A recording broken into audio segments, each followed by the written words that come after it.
এবার চাঁদপুর শহরে ৬০০ টাকা কেজি দরে গরুর গোশত বিক্রির উদ্যোগ নিয়েছেন আনোয়ার হোসেন আনু নামের এক ব্যবসায়ী। চাঁদপুর শহরের ঐতিহ্যবাহী বিপণীবাগ বাজারে মিলছে ৬০০ টাকা কেজি দরে এই গরুর গোশত। প্রতিদিন বিকেল ৪টা থেকে রাত ১২টা পর্যন্ত এই গরুর গোশত দোকানে ভিড় জমাচ্ছে সকল শ্রেণী পেশার ক্রেতারা। ব্যবসায়ী আনোয়ার হোসেন আনু জানান, চাঁদপুরের মানুষকে ক্রয় ক্ষমতার মধ্যে রেখে গরুর গোশত বিক্রয়ের উদ্দেশ্যেই তিনি এই উদ্যোগ গ্রহণ করেছেন। আগামী ৩০ তারিখ পর্যন্ত তার দোকানে প্রতি কেজি গরুর গোশত ৬০০ টাকা কেজি দরে বিক্রয় করা হবে। তিনি আরো জানান, তার এই উদ্যোগ চলমান রাখতে ইতিমধ্যে তিনি একসাথে ৬০টি গরু ক্রয় করে রেখেছেন।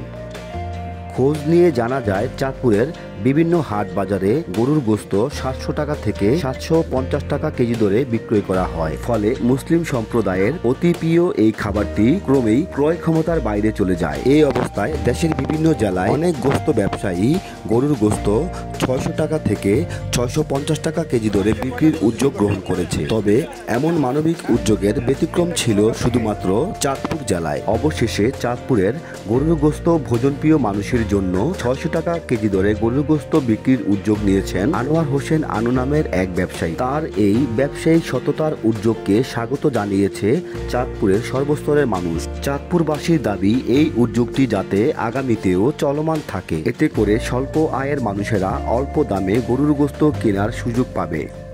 12 মণ সার করছি, একটা 6 মণ, পরের দিয়েছে 5 মণ। গতকালকে 2টা গাই গরু আমাদের 60টা গরু কিনছে। জি, এই গরুটি আমরা বেচুন 600 টাকা। আনোয়ার হোসেন আনু নামের এই মাংস ব্যবসায়ীর উদ্যোগের সাথে একাত্মতা পোষণ করে চাঁদপুরের অন্যান্য মাংস ব্যবসায়ীরাও কম দামে গরুর গোশত বিক্রির উদ্যোগ নেবেন বলে আশা করছে চাঁদপুরবাসী।